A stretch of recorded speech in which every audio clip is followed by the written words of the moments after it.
All right, well, I'm going to go ahead and get started here. We're about 5 after our start time and have a few people straggling in here, but I wanted to welcome you all to our data-driven business strategy session here today. The first 2 words really key. We're going to spend a fair amount of time talking really about data, and specifically I'm going to start with kind of a framework for you to apply to your business as far as looking at the data that you're taking in and that your team's capturing and producing.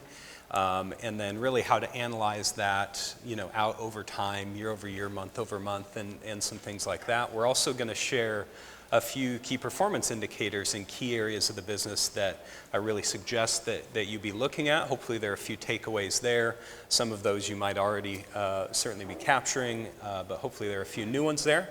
And then we'll wrap up with a couple practical applications and just a little bit of a couple case studies to take a look at as far as utilizing data.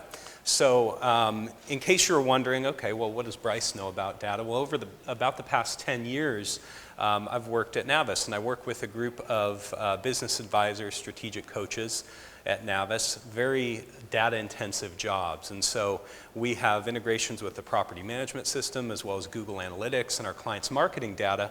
And so all day, every day, our client advocate team is spending time with our clients looking at their data and helping to make sense of what's going on within that data. And so over the past 10 to 15 years, we've learned a lot about some of the best and easiest and most productive ways to utilize data and to actually ingest and take advantage of what your team's capturing. And that's not only within vacation rental, but also hotel, casino, resort. And so I'll bring maybe a little flavor from a variety of cousin hospitality markets here to share with you today. Also have 5 kids, and so I know a little bit about data and trends around child behavior and things of that nature. I know a lot about data around Fortnite and specifically video gaming because the 3 younger boys really are into that right now. But there's the family out on the beach. And so let's start with kind of our first framework. And always at the center of your universe is the guest, right? That's the idea. But there are a few related areas that we're really going to drill into and spend time here today as we get going. Property and operations data is one area we're going to try and drill in, and I'm going to give you 3 to 4 KPIs in each of these areas to really pay attention to, and some suggestions on how to analyze those, and also how they're related to each other as well. So property and operations is one, performance data specific to your team and the business, destination data from sources like Key Data and the information that Jason shared this morning, website analytics, some of the information that you can garner around guests and visitors coming to your website, and then finally lead data. And I've called lead data out. We'll spend a little bit more time on this because lead data is still underutilized by and large within our industry, and I want to call out unbooked data specifically. And so a lot of times when we think about lead data, we think about bookings, guests who are staying or have stayed with us, and I want to spend some time with you drilling in really to unbooked and the demand data, the guests who don't stay with you but had interest, and they probably stayed with a competitor or maybe even went to a different market. So those are kind of the key areas that we're going to dig into. But before we get into that, I want to kind of tell a little bit of a story to help this make more sense, because over thousands and thousands of meetings with various, vacation rental owners, team members, managers within their organizations, it's become clear to me that most individuals within our companies really have kind of almost a low-level view and understanding of some bigger trends, what's happening within the business. And so a story to kind of liken this to what your team is experiencing, and this is a good one to share with them as well, and kind of the vision that you might have for the business. There were 2 workers. They're working together in a rock quarry. They're breaking rock, they're shaping rock, and just like pounding away, really back-breaking labor. One of the individuals is just whistling his head off. He's having a great time. He's really, for some reason, enjoying his work, but he's working, and just bloody knuckles and hammering away at this rock and granite and marble and breaking it up. The other worker, is looking at him and just thinking, like, what's this guy's deal? Like, what's he so happy about? Like, this is really nearly slave labor, and we're just working our butts off in this quarry. And he finally gets up the courage to ask the guy, like, what what's your deal? Like, why are you enjoying this so much? Why is this so much fun for you? He's like, we're just here breaking rock, and like, this really sucks. It's terrible. And he says, well, you're breaking rock. I'm building a cathedral. And so his point of view was not about the actual work and swinging the hammer each time. It was about the bigger picture. And I've found that a lot of times your team doesn't understand that bigger picture. They don't understand how maybe some of the metrics tie into the cathedral that you're building and what you're trying to do within the business. And the cool thing is, in vacation rentals, we're helping people do something really fun and cool. We're not selling insurance. Well, you might be selling travel insurance, I guess. But we're not selling insurance in general, but you're helping plan vacations. You're helping folks who maybe only once a year get to take their family and experience just an awesome vacation and special time away from work and stress and all the pressures of life. And so there is a cathedral that you're building. And I'd like for you to kind of challenge yourself and your team to look at your data in a way, and how are we building that cathedral, that experience for our guests. So the framework we're going to use for this is DIDCA. Does anyone remember this truly awesome SNL skit? If you don't, you should go Google. I'm not going to play it for you right now. But Coach Ditka and the Bears were just epic. And so we're going to use Coach Ditka's name as an acronym. And if you remember Coach Ditka versus the Hurricane, who wins? Well, the Hurricane is Hurricane Ditka, so the Hurricane's going to win. But it starts with D. It starts with data. Those individual pieces of information, we'll talk a little bit more about it. As you gather and capture data, you form information. You form an initial kind of understanding of the world and what's going on.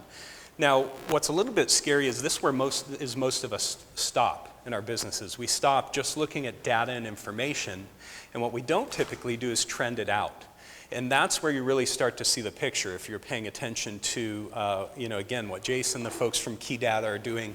A lot of this has to do with the trending and the year over year, but then it also has to do with the knowledge that you can gain and garner from that trend, and then it's all for naught if you don't take action.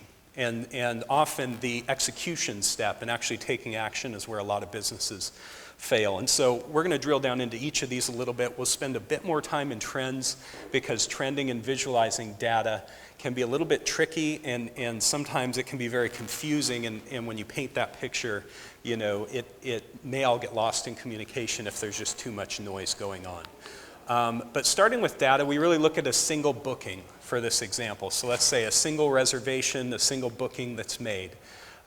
As you start to step back into the information phase, you're looking at multiple bookings as well as multiple not bookings. And so we take an example of a couple of reservations agents here. The information in this example is their conversion for the month of January 2018. So that gives us a picture of how they're doing for that month. That collection of data, a lot of times can be misinterpreted, because if we look at Brittany and Madison, we may say, okay, well, Brittany's clearly our better agent. We may make some business decisions based on that. But as you guys know in the industry, there's a lot of variables that go into conversion and just performance. And so there's a bigger picture that we need to explore and look at. And that's why trending data is really important. And so this is where, most clients that I work with and we work with are really limited, is around the trending data that they have available and what they're actually looking at. A couple things to point out with trending data. Multiple months typically give you a trending picture, but even with multiple months, sometimes it won't give you the full picture. And so this is actually an example of a couple of related points. You can see from February of 17 to December of 17. And if you looked at this, the picture would tell you that there's not much going on, pretty flat, not a lot of change. But if we take a step a little bit further back and blow this out one more step, you start to see a picture emerging around a trend line that's slightly moving up and improving. And so I challenge you, when you're looking at trending data and trending information, even 6 months in some cases may not be enough data. And a good example of that is that, when you look at economic trends and different cycles that happen within a region or area that you serve, you may need to look a couple of years back. In some cases, you may want to look back at, 2006, and maybe this year is a little bit more, like that as far as trends, and, if there were economic, situations that took place or environmental impacts that were happening. And so when you trend out data, you have to be kind of curious and willing to look at bigger pictures, to start and kind of see what's forming, and then zoom in on a particular area and dig in a little bit more to that. And so with trending information, this also can be misinterpreted, and it really depends on the chart type. And so that's why I'm going to spend a little bit of time talking with you guys about how you visualize data. These charts were all just made in Excel. I wasn't using Tableau or Looker or any fancy analytics tool, and so this is all within reach for you. Stacked graphs are multi-bar graphs where we can kind of see year over year, month by month performance can be really effective as long as you stay consistent.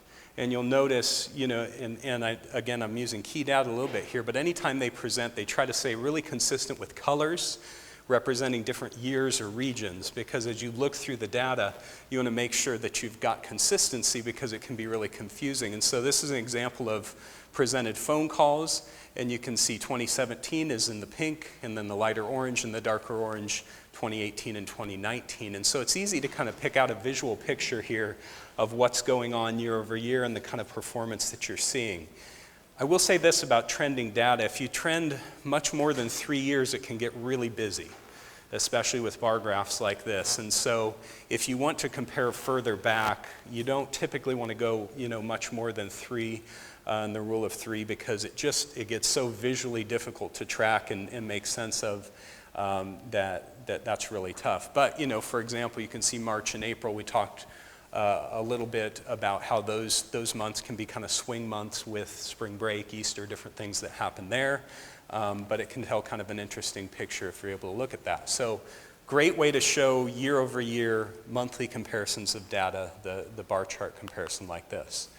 Line graphs tend to lend themselves really well to percentages, and when you're measuring performance on a percentage basis, it can also work in the previous scenario, but anywhere that you're really trying to see peaks and valleys and spikes in performance, a line graph is going to really help. One thing that I've found in presenting, the line graph in and of itself doesn't typically answer all the questions that your audience or your team's going to have, and so you probably want the data tabled down below the graph as well, so that you can say, okay, well, it looks like, right here for 2019, we're actually down in March and April, but what's that actual number and how does it compare to previous years? And so making sure that you have that data there to call out can be really helpful for the team, because as you start to look through this is how you're going to kind of hone in on where you want to take action. And again, if we're looking at 2019, we would see maybe a slightly challenging trend emerging there in March and April. And so good way to be able to visualize that. When this is actually an example that I just threw in here to show you when you start to get into like 4 years, 5 years, multiple years, really can be difficult to extract understanding and information.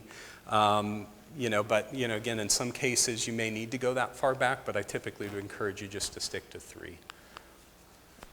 Line graph and bar graph combos in trending data can be super valuable, but can also be very confusing, as you can kind of see by taking a look at this one. You've got, percentage rate showing bookable calls on the line, and then you've got the bar graph showing, total call volumes. And so, when you need to see a relationship between a percentage and just a straight number that you're trying to, present and share, this can be a great way to go.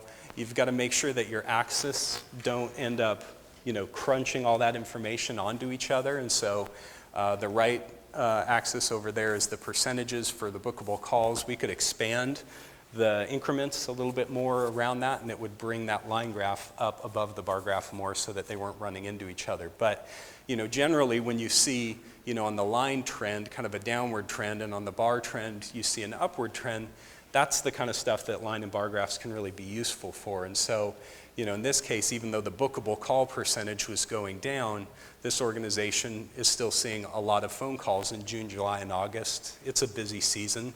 They're getting a lot of phone calls, but not a lot of them are bookable, so that makes sense. But this can be a good way to kind of dig in a little bit more to the data and get an understanding by comparing different graph types.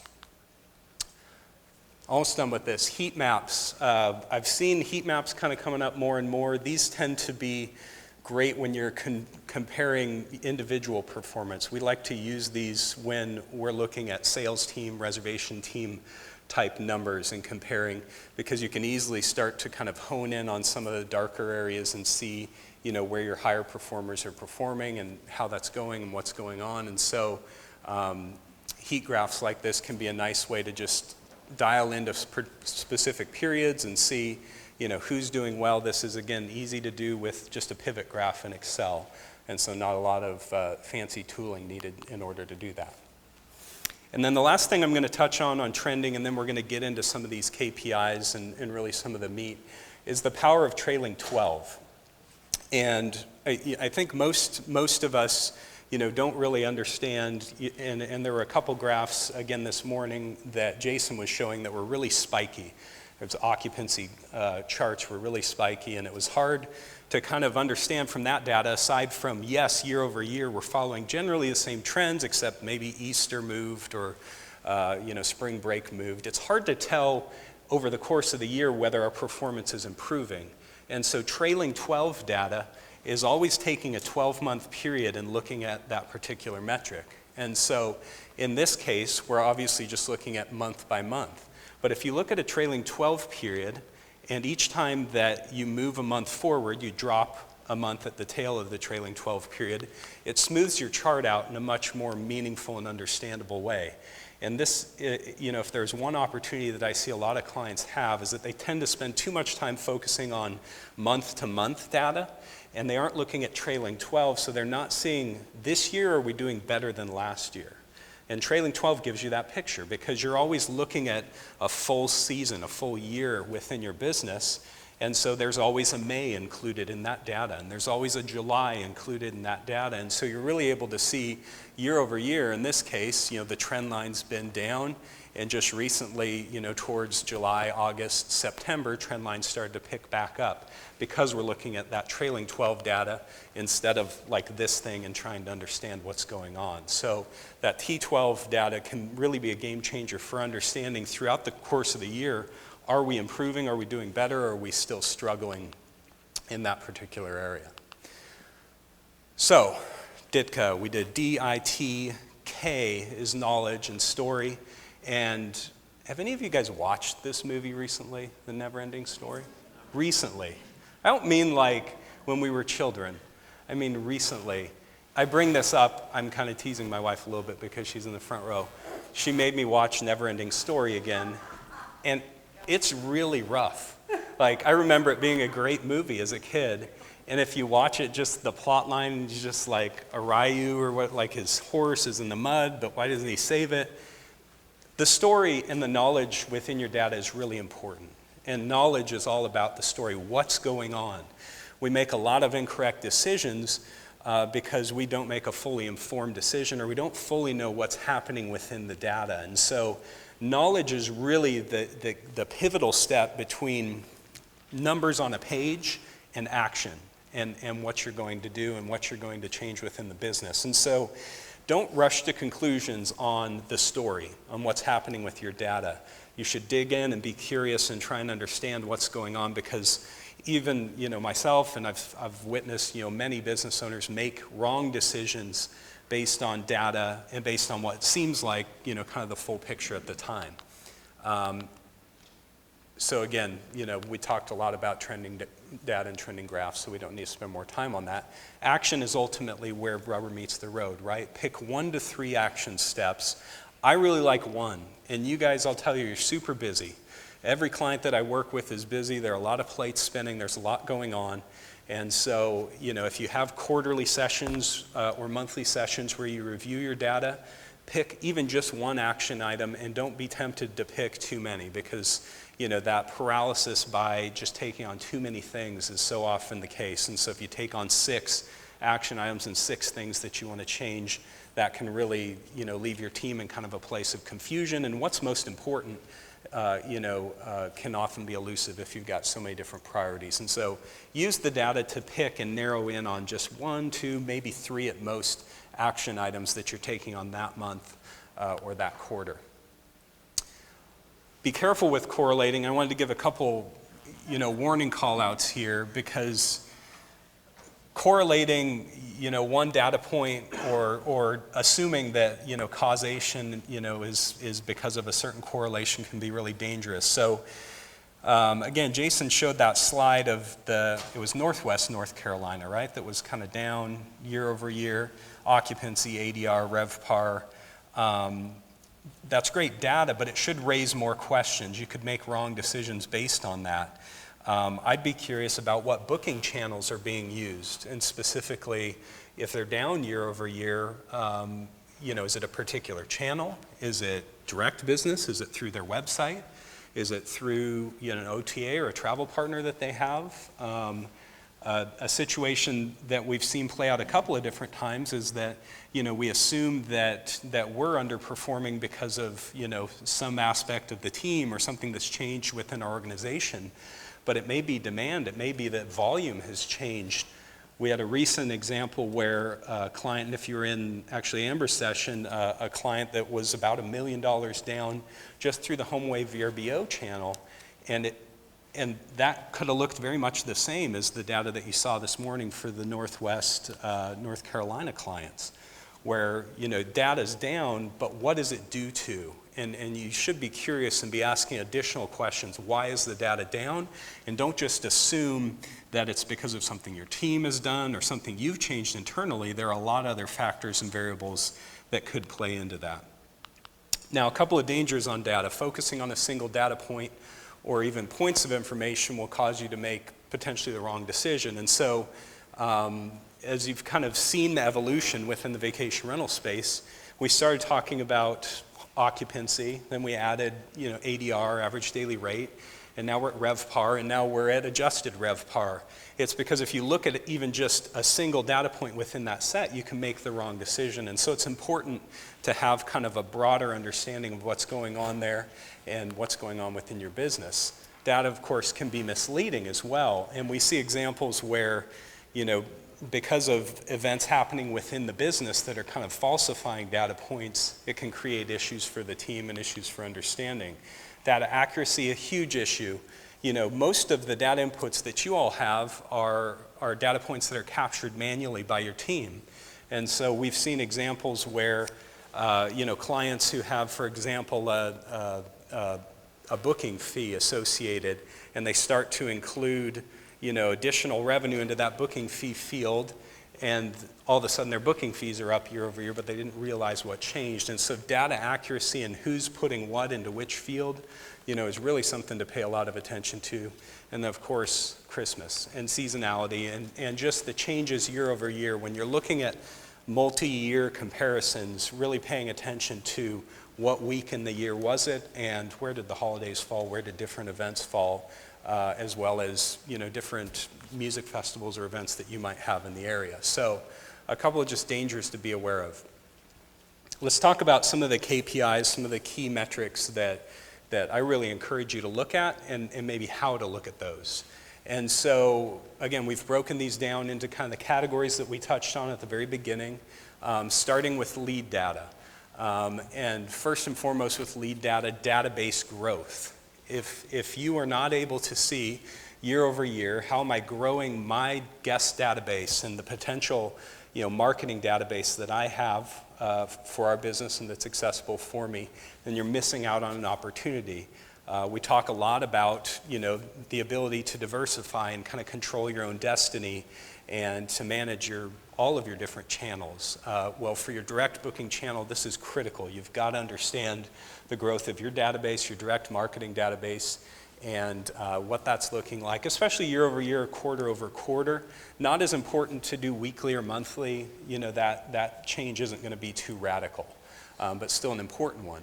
Unbooked reasons and email capture rate, we'll talk a little bit more about these in a specific case study in just a moment, but understanding why people aren't booking and how many of those reasons are really coming to the surface. What are the top reasons that folks aren't booking within your destination or with your organization, and then capturing email addresses even when they don't book, and this is actually easier than you might think. We'll talk just a minute about that. And then conversion.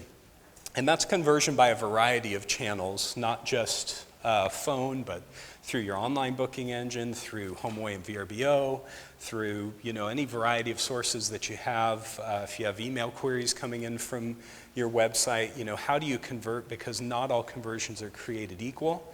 And especially when you're looking at a year over year, this is a great metric to look at on a trailing 12 basis, because again, we're always keeping 12 months in that snapshot.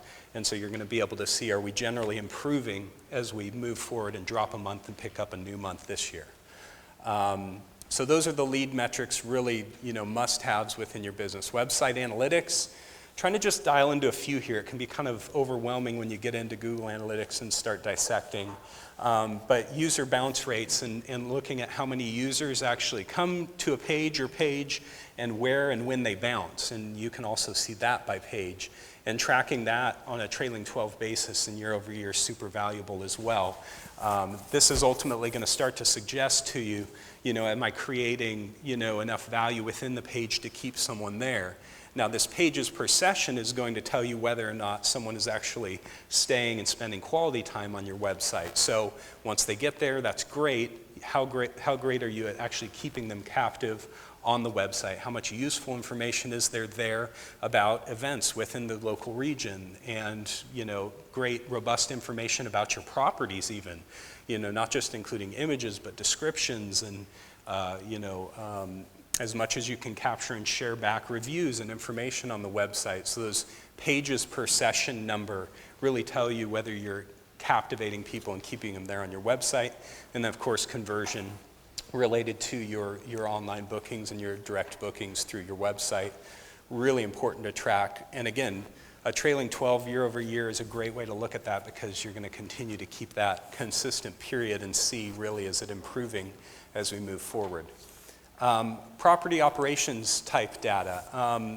It's interesting to me, but as I have conversations with different owners, they don't often track homeowner adds and losses. And this is kind of a 101 from a software or SaaS perspective, something that we really keep a close eye on. But you want to keep an eye on those things, and often you can kind of lose sight until later on when it impacts your revenue or impacts your bookings. Then you start to realize, oh, okay, well, what's going on here? And so this is an important one to look at monthly, and again, on a trailing 12 basis can be a really good way to see what that's looking like year over year. From a revenue standpoint, this is, I don't always see people break out rent versus fees. And this is important because you really do have different margins on those two things. I'm guessing, and hopefully most of your fee revenue ends up going pretty much directly to you. And so how those numbers change, and as they change over the year, is really important for you to understand, and what you're collecting and how successfully you're collecting those. So that can be a really important one to track for the organization as well. And then Net Promoter Score, and I threw Net Promoter Score on here. We tend to focus a lot in the industry on reviews, which is great. They're powerful and important. The Net Promoter Score is really just the question, how likely are you to refer our business to your friends and family? It's asked by a number of different companies all over the world. It's referred to as NPS or Net Promoter Score. And it's a great leading indicator.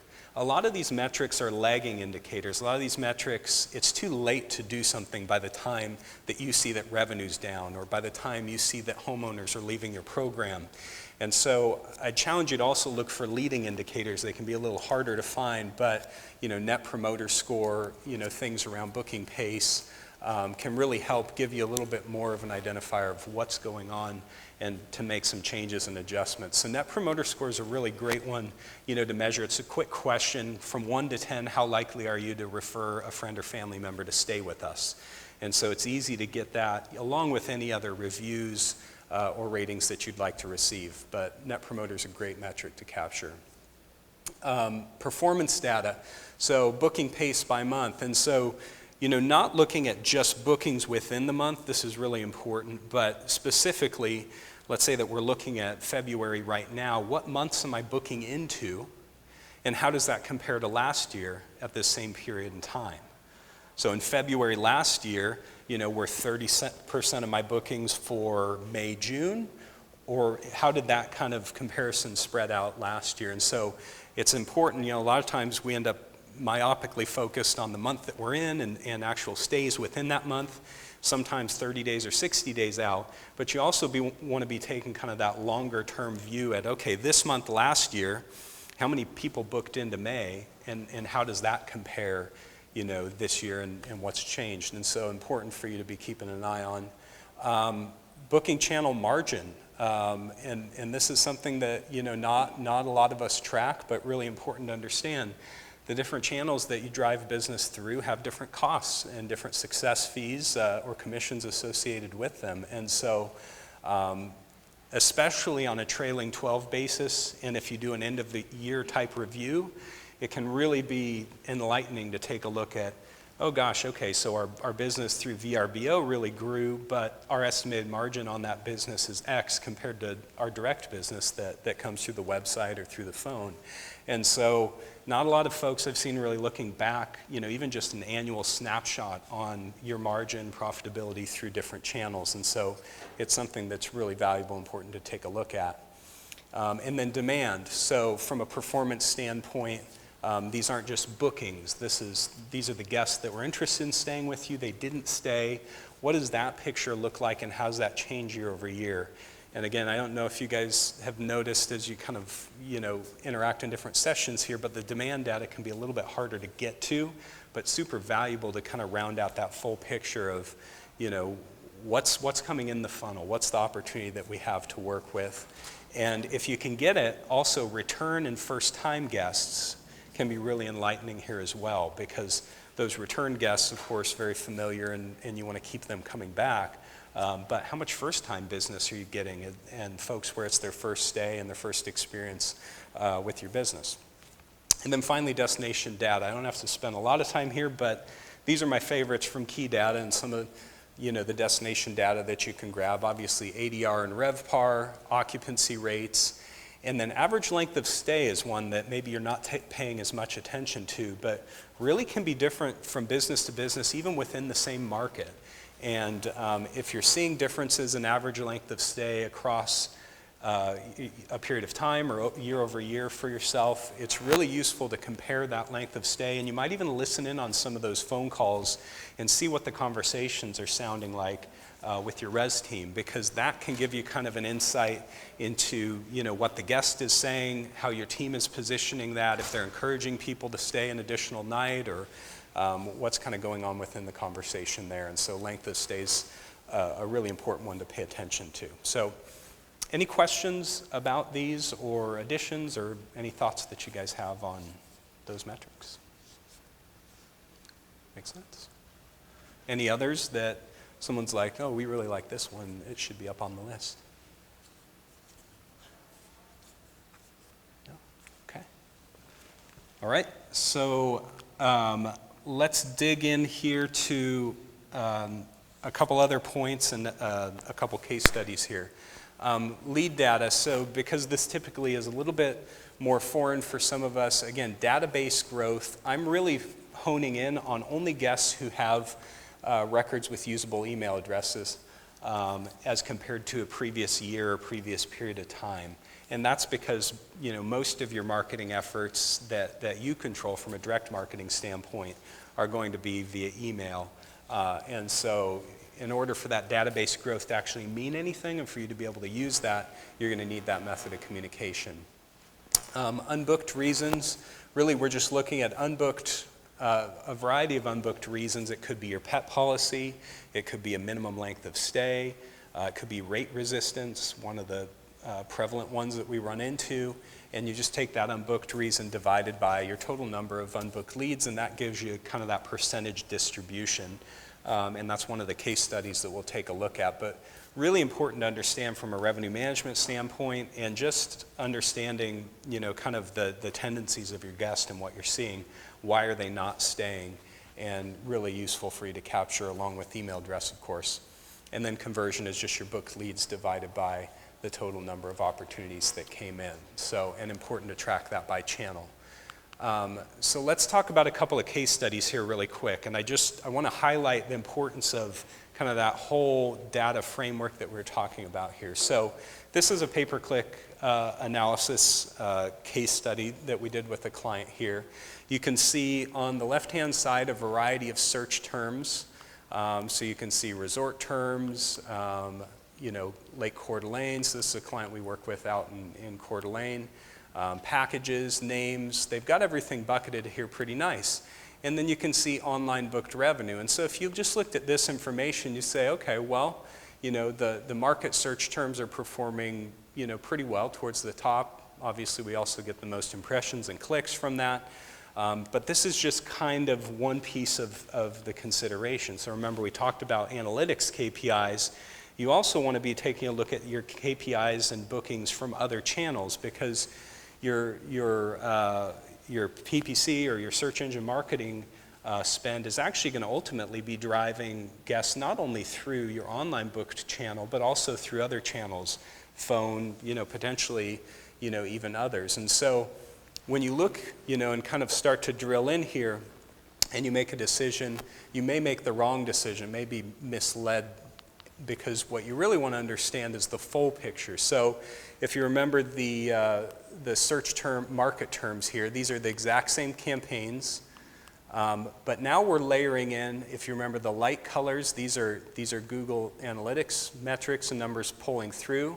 These darker colors are looking at total revenue, and that includes phone calls in this case, and we're tracking via unique toll-free number which guests are calling in on the Google search market terms. And so you see that all of a sudden our online booked revenue and our phone booked revenue of about 100,000 start to make an even more compelling picture here of a total of 160,000. But what also is surprising, some of these down here that you may have cut, where you're only driving maybe 15 grand, but you have another 32 through the voice channel, 19 here on North Idaho exact search terms, you have 47,000 through the phone channel. And then back up here on the top, these are some market terms that are very exact and specific. You've got great performance over the phone. You only had about 1,800 via online. And so when we talk about comparing different metrics, and especially when it comes to revenue and performance, you want to make sure that the decisions aren't being made just based on kind of one point of data. And the next step that we would want to take this to is to a trending picture, and to be able to see, okay, over time, how are these different terms performing, and what can we do differently? Yeah. Where did you say that OTA numbers would be in that? Oh, the OTA numbers are not in here. No. So this would be direct through your website or through the phone channel. The OTA, it's a little bit of a black hole right now, right? Because if if a guest is searching, maybe they click on some of your terms, but they end up booking through Airbnb or HomeAway, then you lose that visibility. And so that's something I'd love to have. If you know how to do it, then we should work together. But any other questions on that? But again, looking at a bigger picture, not just focusing in on the online or website data. Another kind of case and something for you to consider, this is related to unbooked data. So those guests that don't stay, those guests that don't end up booking. And so on the top stack here, we have our bookings, we have nights inquired about, we have nights booked, and we have our conversion rate. And then down here just below, we have our not booked leads or opportunities. And we have nights inquired, which is the same, nights lost, which we didn't end up booking. And we're really honing in on rate resistance here. And the reason is because rate resistance is going to be a nice correlation for you, and kind of sensitivity within the market and understanding of your consumers, your buyers, how willing are they, of course, to pay the rate that you're putting out there. And so rate resistance as a percentage of your total inquiries can be a great trending data point to keep an eye on and to track. And as you can see in this particular example, you're seeing rate resistance relatively low. You never really see it much above 15%. And typically what we see with our clients is they're going to shoot for a rate resistance or a turn down rate of about 15 or 20%. If you're not seeing any rate resistance at all, you're likely not charging a high enough rate, and you have some more elasticity, you have some more flexibility with your guests to work with there. If you're seeing too high, anything north of 20% for certain, then you're probably seeing that play out in your occupancy and your RevPAR rates as kind of lagging indicators. And so this is another one that can be a great leading indicator, and even if you only tracked one turndown reason, and you had to manually do it, if you could get your team to track rate resistance and when people are turning you down due to rate, and you have to be careful because sometimes the team, your res team, can assume that it's rate, but it may not be rate related. This is a great one for you to track because it's going to allow you to really understand your rate strategy better and kind of how people are accepting that and interpreting that within the market. And so, an example like this, these guys are hitting pretty much a sweet spot. There are a few months where they're a little bit lower here in the beginning, but they pushed rate, I can tell you, a little bit as they moved into the fall months here, and then they were running, a pretty healthy rate resistance turn down. And, again, with these guests, even when you turn them away or you turn them down, if you're able to capture some information, including email address from those individuals, there may be other times of the year when your rates aren't as expensive, or maybe it's more affordable for them to come and stay, and you can try and push some traffic in those shoulders or slower seasons as well. And so this is one, again, over time. Ideally, I'd like to also have this trailing 12 to kind of see, on a 12-month rolling or trailing period, how's my performance doing and how much rate resistance am I seeing within the market. So another good example there to kind of take a look at. So that's what we have here. I'm just going to jump back to the KPI slide in case there are any other questions. But we are pretty much on time, so any other questions or comments, anything else I can answer? If you have any questions, I've got a lot of different Excel templates that I've built over the years. I'm happy to share them if they save you time, and happy to just allow you to repurpose those and drop in some of your own data. So feel free to swing by and chat with me. Thank you, guys.